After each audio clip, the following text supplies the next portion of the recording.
If you ever think your life is hard, wait until you see what this man did for his twins, the narrator's voice whispered as the camera moved slowly through a tiny, dim room.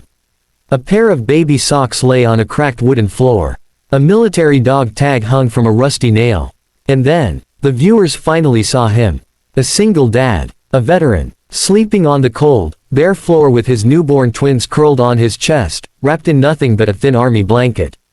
That image alone could make anyone's heart stop. If this moment touches you, don't forget to like this video and subscribe, because what you're about to witness is unbelievable. But this story didn't begin with pity. It began with sacrifice. Ethan Hayes, 32, former Special Forces, had returned from deployment with scars the world couldn't see. His wife had passed away giving birth while he was still overseas, and by the time he came home, all he had left were two tiny babies, Liam and Lily, and a shoebox filled with medical bills. He sold his truck, sold his medals, sold everything except the dog tags his wife gave him. The only place he could afford was a one-room storage-like rental behind an auto shop, leaking roof, broken heater, and a floor so cold it could numb the bones. But Ethan didn't complain. He had survived war. He would survive poverty too. For his twins, he'd survive anything.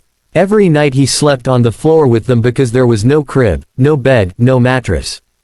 Just him and the two little lives who depended on him entirely. During the day, Ethan worked odd jobs, loading boxes, cleaning garages, fixing tires, while the twins stayed with an elderly neighbor who refused to take payment, saying, "Your heart has already paid enough, soldier." Meanwhile, across town, a storm of its own was forming. Olivia Mercer, 29, self-made millionaire, owner of Mercer Homes, had built her empire from nothing after growing up in shelters.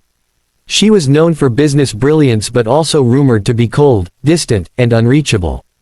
But her heart had a story no one knew. She had once been a child who slept on floors too. A child who promised herself she would someday help people like her, if she ever survived long enough to succeed. That day came, and she kept her promise, almost. Because lately she felt like her wealth had turned into walls. She didn't feel connected to people anymore. Her team loved her work, but no one really knew her. Until fate dragged her to Ethan. One chilly morning, Olivia drove herself to visit a construction site her company funded. She wanted to inspect why the new workers had been slow.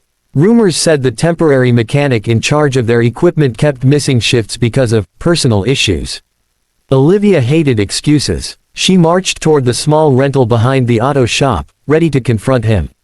Her heels splashed through puddles, her designer coat shielding her from the cold. She rehearsed her speech in her mind. Mercer Homes doesn't tolerate irresponsibility. You're affecting progress. If you can't commit, you're replaced. But when she pushed the door open, everything inside her froze. There he was, the single dad veteran she had never met. Sleeping on the freezing floor with two infants curled up on his chest, their breaths soft and fragile. His arms wrapped around them protectively. His body shivering from the cold. His dog tags resting on the babies like a promise he refused to break. Her voice left her. So did her anger. Olivia stepped closer, her heels suddenly feeling too loud, too sharp for a place this delicate.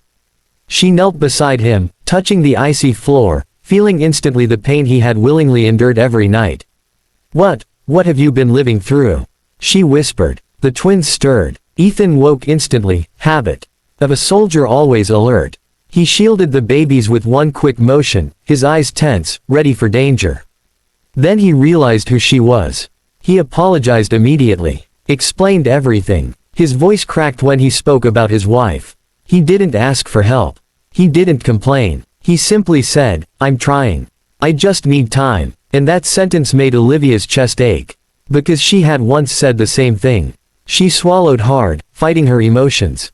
"Mr. Hayes, you shouldn't be living like this. Not you. Not the babies." He tried to stand. The exhaustion in his legs made him wobble. She steadied him instinctively, feeling the tremor in his body. That moment changed everything. Olivia canceled all her meetings that day. She bought blankets, clothes, food, diapers, even a portable heater.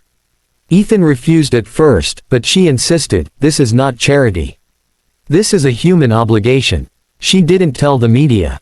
Didn't make a speech. Didn't seek credit. She simply helped. But helping once wasn't enough. She couldn't shake the image of that freezing floor.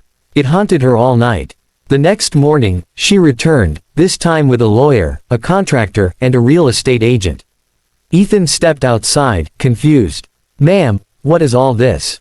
Olivia smiled gently. "Hope," she said. "And a second chance." She gave him a home. A real home. Fully furnished, paid in advance for a year. Not too big, not too fancy, just safe, warm, beautiful. When Ethan choked up, unable to speak, she placed a hand over her heart. "You served your country. Now let the world serve you a little." But fate wasn't done with them yet.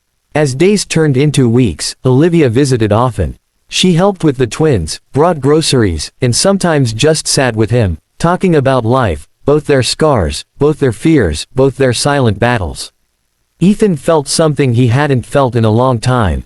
Peace, connection, hope. And Olivia, she found something she never had before. A place where she didn't feel alone. One evening, the twins reached out to her with tiny hands. Olivia held them, tears filling her eyes. This is the first time in years I've felt like I belong somewhere," she whispered. Ethan looked at her with a warmth that made her feel seen in a way success never did. Their bond grew slowly, naturally, two broken souls finding the pieces they didn't know were missing. Then came the moment that sealed everything. At a community event, a reporter asked Ethan, "Why do you think Ms. Mercer helped you?" Ethan glanced at Olivia standing nearby, holding Lily in her arms. "Because she has the heart of a soldier," he said. "And because sometimes, angels don't have wings. They walk into your life wearing business suits." Olivia's eyes glistened. Later that night, under the warm lights of Ethan's new home, he whispered, "You didn't just save us, you saved me." She reached for his hand. "And you reminded me what it means to be human." The twins babbled between them, tugging at their fingers, connecting them without words. Their story didn't end with a dramatic kiss or fairy tale line. It ended with something stronger.